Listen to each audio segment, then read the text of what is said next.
L'année 2022 a été quelque peu éprouvante pour certains membres du Gotha. En Jordanie, la reine Rania et le roi Abdallah II ont été heureux d'apprendre que deux de leurs enfants, leur fille Iman et leur fils Hussein, allaient prochainement se marier, mais d'autres ont vécu des derniers mois beaucoup moins heureux. À commencer par la couronne britannique qui a dû faire face à la mort de la reine Elisabeth II. Si son fils, le roi Charles III, est apparu plutôt à l'aise dans son nouveau rôle, ses premiers pas en tant que monarque n'ont pourtant pas été de tout repos. L'époux de Camilla Parker Bowles a en effet eu quelques sueurs froides en apprenant que le prince Harry, son propre fils, prévoyait de sortir ses mémoires au début de l'année 2023. Buckingham Palace a également tremblé en apprenant la diffusion du documentaire Harry et Meghan, sur Netflix, au mois de décembre. En Norvège, le destin de la princesse Märtha Louise a été bouleversé. Alors qu'il est prévu qu'elle épouse bientôt son fiancé, le chaman du Rødberut, la sœur d'Haakon de Norvège a fait savoir qu'elle renonçait à ses fonctions officielles, afin de faire une distinction plus claire entre ses propres activités et sa relation avec la maison royale de Norvège, a-t-elle indiqué dans un communiqué daté de novembre 2022.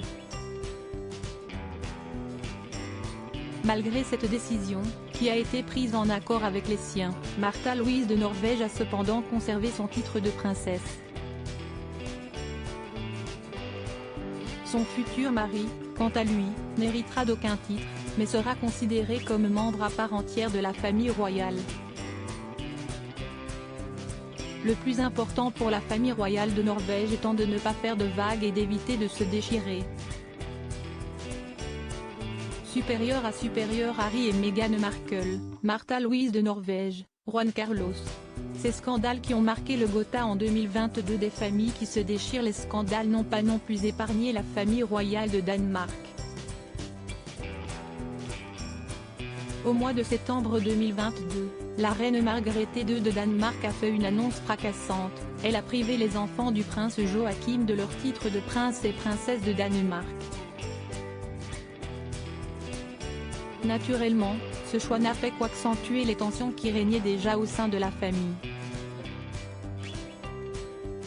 Malgré cette décision pour le moins radicale, la monarque a toutefois confirmé que ses petits-enfants conserveraient leur place dans l'ordre de succession au trône. 2 mois plus tard, la reine Margrethe II de Danemark a fait savoir qu'elle ne passerait pas Noël en famille, du moins pas avec ses fils.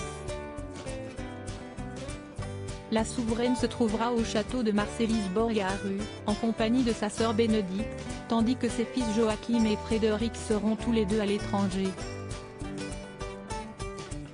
En résumé, la reine ne verra ni ses enfants, ni ses petits-enfants pour les fêtes de fin d'année. En Espagne, Juan Carlos s'est une nouvelle fois retrouvé au cœur de la polémique. Après 2 années d'exil aux Émirats Arabes Unis, le roi déchu a signé son grand retour dans son pays au mois de mai 2022. Aussitôt arrivé, le père de Felipe V a fait l'objet d'une enquête lancée par l'administration fiscale espagnole, comme rapporté par El Mundo. Selon nos confrères espagnols, le fils aurait demandé au roi déchu qu'il prouve l'origine des fonds grâce auxquels ont été payés les vols et le reste des dépenses associées à des parties de chasse auxquelles il a participé entre 2014 et 2018. Autre fait marquant, les révélations de son ex-maîtresse, Corina Larsen, dans un podcast. De sa première rencontre avec le monarque à son face-à-face avec la reine Sofia, la femme d'affaires allemande n'a éludé aucun sujet. Découvrez notre résumé des scandales du Gotha de l'année 2022 dans notre diaporama. Crédit photo, Backgrid UK.